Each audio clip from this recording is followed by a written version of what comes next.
Trainee IAS पूजा खेड़कर की मां का एक वीडियो इस वक्त सोशल मीडिया पर जमकर वायरल हो रहा है, जिसमें वो किसानों को धमकी देती हुई नजर आ रही है। हालांकि ये कहा जा रहा है कि ये पुराना वीडियो है, हथियार लेकर किसानों को धमकाने का ये वीडियो है। और वो वीडियो आपकी टीवी स्क्रीन पर देखिए, ये जो महिला आपको नजर आ रही हैं, ये ट्रेनी आईएएस पूजा खेड़कर की मां है और उनके हाथ में आपको पिस्टल भी नजर आ रही होगी। और इस वीडियो में वो एक किसान को धमका रही है। उनकी बात करने का लहजा क्या है आप समझ सकते हैं, कितनी ज़्यादा गुस्से में वो नजर आ रही हैं। ये देखिए, हाथ में पिस्टल है और ताव दिखाते हुए किसान को उनसे बात वो कर रही हैं। अब ये सोशल मीडिया पर खूब वायरल हो रहा है ये वीडियो, और वो अकेले वहाँ पर नहीं है, बाउंसर्स भी आपको नजर आ रहे होंगे उनके साथ। तो वहीं आप देखिए किस तरीके से पूजा खेड़कर मामले में डीओपीटी की जांच शुरू हो चुकी है। आरोप सही पाए गए तो फिर बर्खास्त भी हो सकती हैं, आपराधिक केस भी चलाया जा सकता है।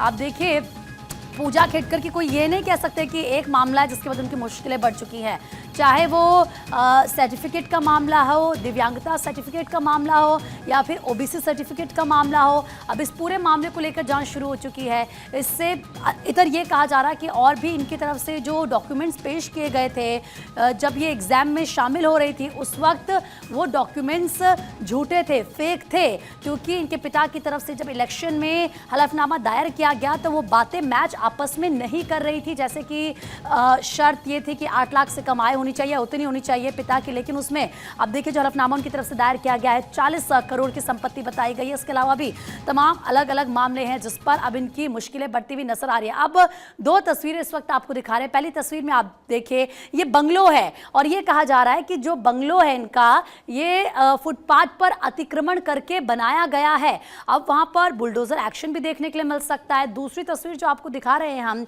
ये पुराना वीडियो जिसका जिक्र अभी मैं थोड़ी देर पहले कर रही थी। सत्यप्रकाश इस वक्त मुंबई से लाइव मेरे सहयोगी जुड़ चुके हैं मेरे साथ।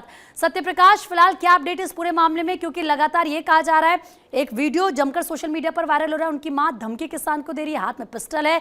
दूसरा मामला जो ये कहा जा रहा है कि बेंगलुरु जो उनका बंगलो है, माफ कीजिएगा, उस पर बुलडोजर एक्शन किया जा सकता है।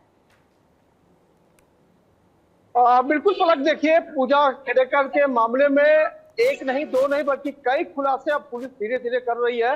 अब ऐसे में नवी मुंबई पुलिस ने एक बड़ा खुलासा करते हुए बताया कि पूजा खेड़कर ने नवी मुंबई डीसीपी को जो है एक फोन कॉल किया था, जिसमें उन्होंने यह बताया था कि एक चोरी के मामले में गिरफ्तार आरोपी को छोड़ दिया जाए, क्योंकि वह आरोपी पर जो आरोप लगे हैं वो बहुत छोटा है और वह निर्दोष है। दरअसल इस पूरे मामले में नवी मुंबई पुलिस ने 2 पेज की एक रिपोर्ट जो है गृह मंत्रालय को भेजी है, जिसमें खुलासा किया है कि पूजा खेड़कर ने बिल्डर के यहाँ काम करने वाले एक आरोपी को छुड़ाने के लिए जद्दोजहद कर रही थी, और वह डायरेक्ट जो है यह कॉल जो है डीसीपी को उन्होंने किया था, जिसका नाम विवेक पंसारे है। और विवेक पंसारे ने नवी मुंबई पुलिस आयुक्त के आदेश के बाद यह रिपोर्ट जो है गृह मंत्रालय को सौंप दिया है। यानी कि पूरा मामला अब धीरे धीरे बढ़ता जा रहा है। पूजा खेड़कर की मुश्किलें भी बढ़ती जा रही है, क्योंकि एक तरफ उनकी मां जो है महाराष्ट्र के एक किसान को धमकाते हुए नजर आ रही है, तो दूसरी तरफ पूजा खेड़कर की पुणे से वाशिम में ट्रांसफर के बाद किस तरह से वह अपने दफ्तर के लिए तमाम उच्च अधिकारियों के साथ दुर्व्यवहार करती हुई नजर आ रही है, गलत बातें करती हुई नजर आ रही है। इस पूरे मामले की जांच चल ही रही थी कि दूसरी बड़े खुलासे जो है नवी मुंबई पुलिस ने किया है। और नवी मुंबई और अगर सत्यप्रकाश ये जो आरोप लग रहे हैं पूजा पर, अगर ये सभी सही पाए जाते हैं तो फिर क्या इनकी मुश्किलें बढ़ सकती हैं इस तरीके से कि इनको बर्खास्त भी किया जा सकता है? बिल्कुल, देखिए जिस तरह से पुलिस अधिकारी ये कह रहे हैं कि जिस तरह की हरकतें पूजा खेड़कर की सामने आई है, उस पर अगर जांच होती है तो जायज तौर पर उन्हें बर्खास्त भी किया जा सकता है। हालांकि अभी ओबीसी रिपोर्ट और दिव्यांग रिपोर्ट की जांच चल रही है। इस रिपोर्ट में अगर खुलासा होता है तो पूजा खेड़कर की मुश्किलें और बढ़ने वाली है। वही दूसरी तरफ जो वायरल वीडियो कहा जा रहा है कि उनकी मां एक किसान को हथियार के साथ जो है धमकाती हुई नजर आ रही है, उस पूरे मामले की भी जांच चल रही है। यानी कि चारों तरफ से पूजा खेड़कर की मुश्किलें बढ़ने वाली है। यही वजह है कि जांच का दायरा अब बढ़ा दिया गया है। जांच कमेटी लगातार जांच करके अपनी अपनी रिपोर्ट जो है गृह विभाग को सौंप रही है। वही दूसरी तरफ बताया गया है कि जिस तरह से प्रोबेशनरी अधिकारी पूजा खेड़कर ने अपने नौकरी को लेकर, अपने जॉब को लेकर लगातार अधिकारियों पर दबाव बना रही थी। वह भी एक बड़ा संगीन आरोप है, इसकी भी जांच की जा रही है। तो ऐसे में जिस तरह से एक के बाद एक खुलासे जो है पूजा केड़ेकर के खिलाफ सामने आ रहे हैं, वो बेहद चौंकाने वाले हैं और बेहद गंभीर भी है। यही वजह है कि इस पूरे मामले में जांच जब रिपोर्ट सबकी सौंपी जाएगी तो बड़ा एक्शन लिया जा सकता है पूजा केड़ेकर के खिलाफ। और सत्यप्रकाश, क्योंकि एक तो फर्जी सर्टिफिकेट का पूरा मामला, दिव्यांगता का जो सर्टिफिकेट है उसको लेकर भी कहा जा रहा है कि उन्होंने वो फेक सर्टिफिकेट रहा। इसके अलावा ये भी कहा जा रहा है कि जो इन्फॉर्मेशन, चाहे वो पिता की आय संपत्ति से रिलेटेड हो या फिर बाकी जानकारी, वो भी गलत दी गई इनकी तरफ से।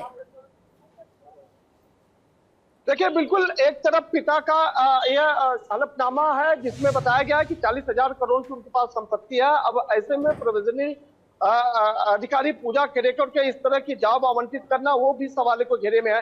वह जो है ओबीसी सर्टिफिकेट के आधार पर जो है आईएएस की डिग्री ली है, वह भी जो है जांच के घेरे में है। उन्होंने बताया दिव्यांग सर्टिफिकेट उन्होंने प्रति में जमा किया है, वह भी जांच के घेरे में है। तो जिस तरह से दोनों बातें अलग अलग सामने आ रही है, एक तरफ पिता की रिपोर्ट, दूसरी तरफ पूजा केड़ेकर की यह रिपोर्ट बताती है कि किस तरह से उन्होंने गलत तरीके से यह इस नौकरी को हासिल किया है, उस पर जांच अभी बाकी है। लेकिन यह माना जा रहा है कि जिस तरह के बर्ताव उन्होंने अपने नौकरी के दौरान दिखाया है, उस पर सवाल खड़े होता है। यही वजह है कि जब पुणे से उन्हें वाशिंगटन में ट्रांसफर दिया गया था पीडब्ल्यू डिपार्टमेंट में, तब से वह लगातार सुर्खियों में है। कल पुणे पुलिस जब उनके घर पे गई थी तब अंदर रहते हुए भी बाहर से दरवाजा बंद किया गया था और यह बताया गया कि यहाँ कोई नहीं रहता है। इस तरह की भी रिपोर्ट सामने आई है। ऐसे में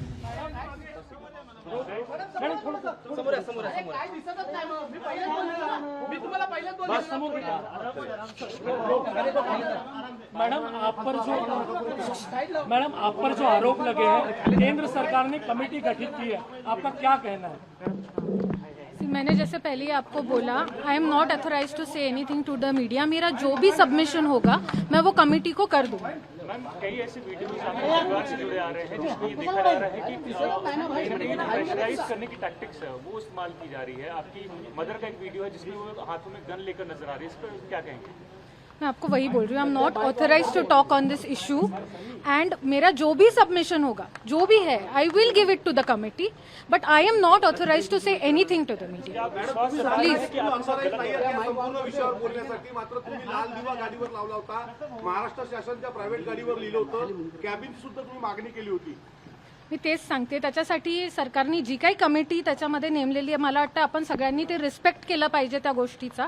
अँड माझं जे काही सबमिशन असेल मी ते त्या कमिटीला नक्की देईल, मी त्या कमिटीला सांगेल, बट मी तुमच्याशी बोलायला किंवा आता मीडियामध्ये बोलायला मी त्या बाबतीमध्ये ऑथोराइज नाहीये। मैम, जिस तरह से आरोप लगे हैं कि आपने जिस तरह से वीआईपी डिमांड किया है, केबिन का डिमांड किया है, सारे आरोप जो डीएम लगाए हैं पुणे के, उस पे क्या है? मैं वही बोल रही हूँ, मेरा जो भी सबमिशन है उसके रिगार्ड में I will give it to the committee. जो भी प्रोसीजर है I will follow it, I will give it to the committee, but right now I am not authorise to talk to the media. Madam, कई तरह की कार्रवाइयाँ शुरू हुई है, आपके घर पर बुलडोजर भेजा गया, गाड़ी जब्त करने की भी कार्रवाई हो रही है, उस पर क्या कहेंगे? मैं वही बोल रही हूँ आपको, जो भी मेरा सबमिशन होगा इसके बारे में I will give it to the committee, the authorised committee of the government. I will give it to the committee and I will answer them and जो भी होगा मैं कमिटी को सबमिट करूंगी।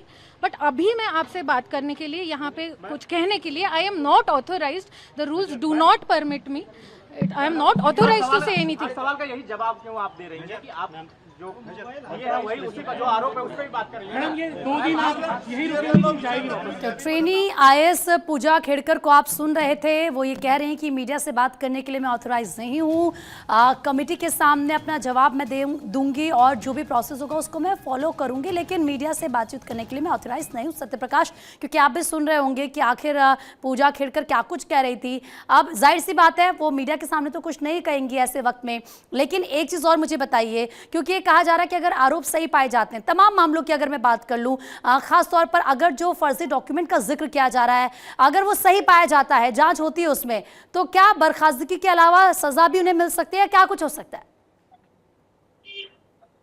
देखिए, एक जांच एजेंसी रिपोर्ट के बाद ये साफ हो पाएगा कि आखिरकार क्या सजा और किस तरह का प्रावधान है इस पूरे मामले में, क्योंकि एक तरफ फर्जी रिपोर्ट का मामला है, दूसरी तरफ कानून के दायरे में रहकर आपने गलत काम किए हैं, आपने प्रोविजनल होते हुए भी सरकारी जो है दस्तावेज और जो सरकारी यंत्रणा का इस्तेमाल किया है, महाराष्ट्र सरकार का बोर्ड लगाया, लाल बत्ती लगाकर आप चल रहे हैं, आप अपने अधिकारियों को धमका रहे हैं, एक चोरी के आरोपी में गिरफ्तार आरोपी को छुड़ाने की पहल कर रहे हैं। तो बहुत सारे संगीन आरोप है। इन सभी आरोपों को अगर देखा जाए तो जाहिर तौर पर आने वाले समय में इस रिपोर्ट के आधार पर उनके ऊपर कड़ा एक्शन लिया जा सकता है।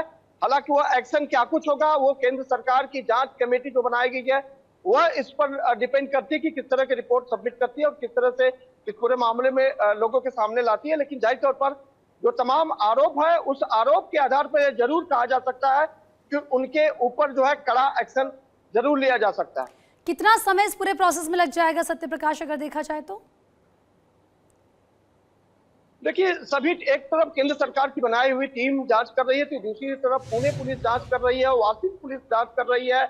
इसके अलावा नवी मुंबई पुलिस के साथ जो वारदात हुई है वह भी अपनी रिपोर्ट दी है। तो बिल्कुल कहा जा सकता है कि 2 से 3 दिन में, हालांकि 5 दिन का वक्त दिया गया है जो जांच कमेटी बनाई गई है उन्हें रिपोर्ट सौंपना, लेकिन माना जा रहा है 2 से 3 दिन में यह पूरी रिपोर्ट जो है गृह विभाग को सौंपी जाएगी, जिसके बाद आगे की जो कार्रवाई का जो हिस्सा होगा वो सामने आ सकता है। बिल्कुल, यानी कि 2 से 3 दिन का और समय होगा जब रिपोर्ट सामने आएगी।